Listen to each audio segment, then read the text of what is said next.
Why have you decided to grant this interview? Well, firstly, let's clear something up quickly.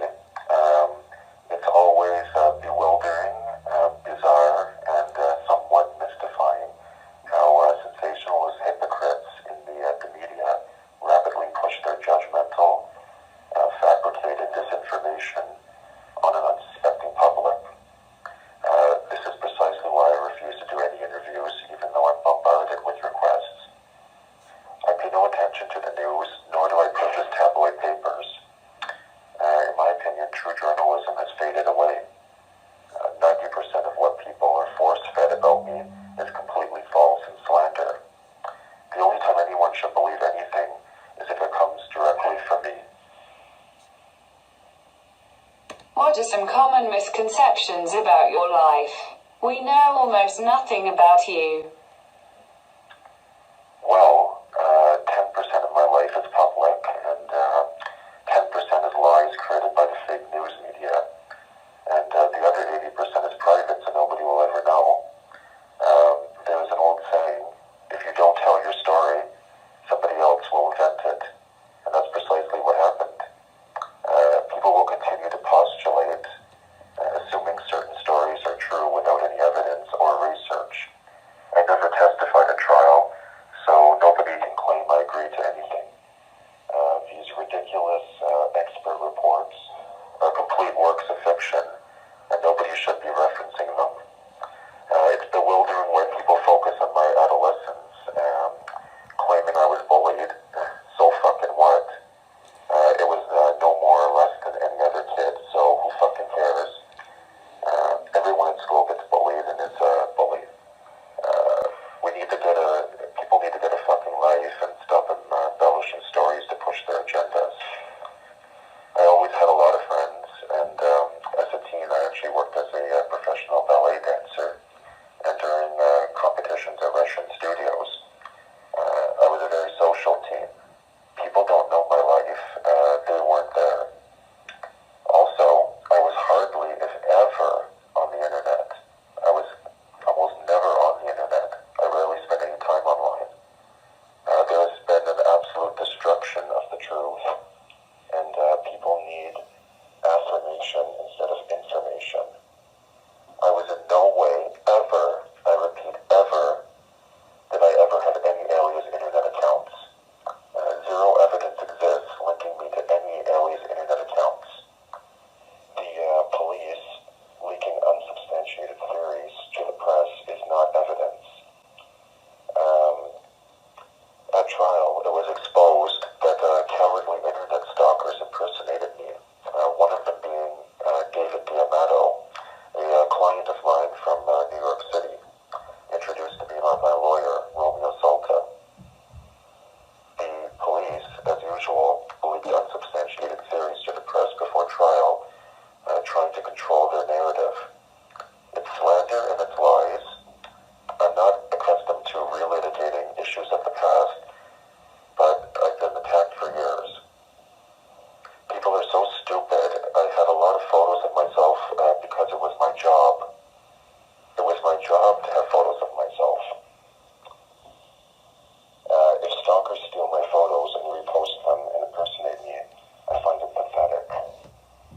The imbeciles in the failing media attributed hundreds of alias internet accounts to me, but these accounts are still in use and they look like complete morons for making defamatory accusations. How can anyone prove who posted something online unless they've seen them doing it with their own eyes? It's all lies and fake news. It's incoherent stupidity. People are making accusations about you and animal cruelty. Can you address this? Firstly, I adore animals, and secondly, I was never questioned, charged, or convicted of any animal cruelty. Don't believe the lying fake news media. As I've said, the doctor reports done at my trial are all lies and can't be referenced. I'm told some irrelevant losers online were trying desperately to link me to some crush videos. These imbeciles, whom I've never heard of, couldn't link me to anything and failed miserably.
speak of your career as a top male escort and model?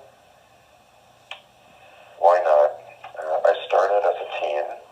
I worked as a model in Italy and was there many, many times. I did private photo shoot collections for wealthy businessmen.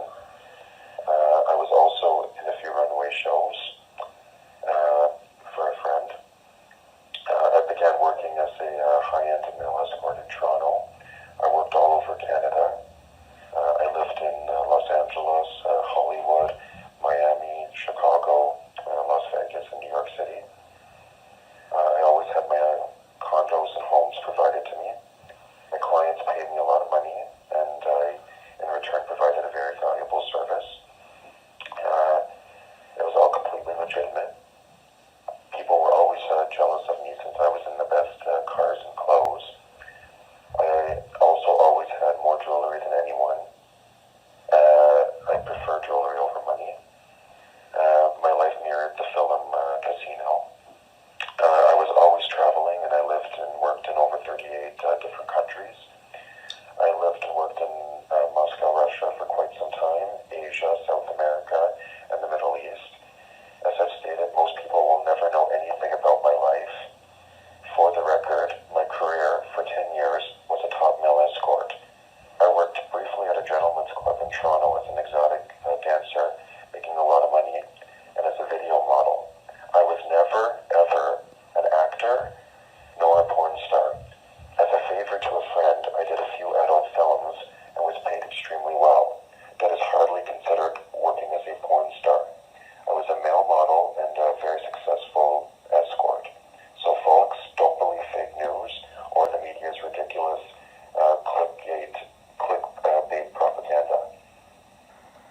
Do you believe you received a fair trial?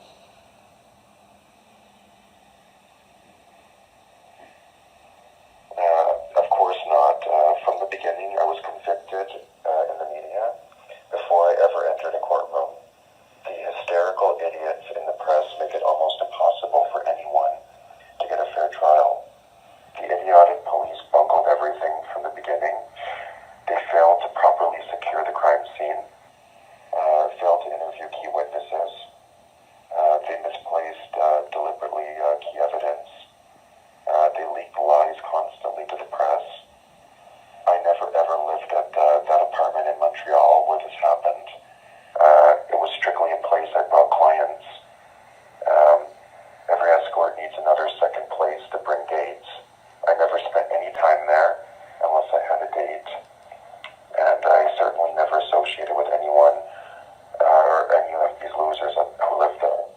I'm told people invent non-existent connections to me to gain attention, and I find it very pathetic.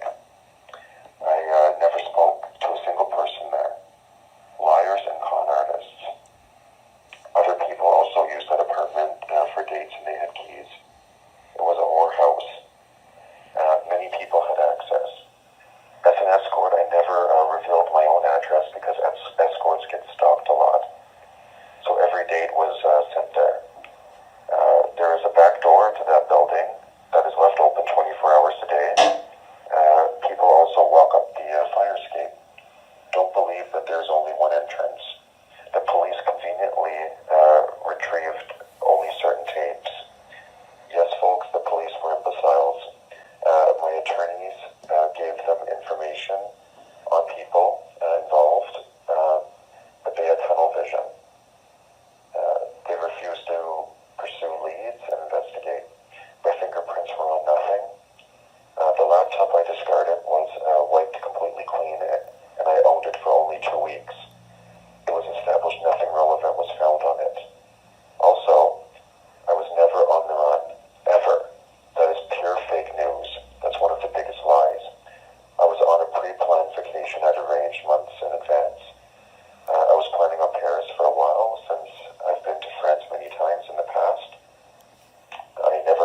clubbing and going to nightclubs. My entire life I partied at nightclubs all over the world, so of course Paris would be no different. The idiot whom I was to work for in Paris turned out to be a complete weirdo.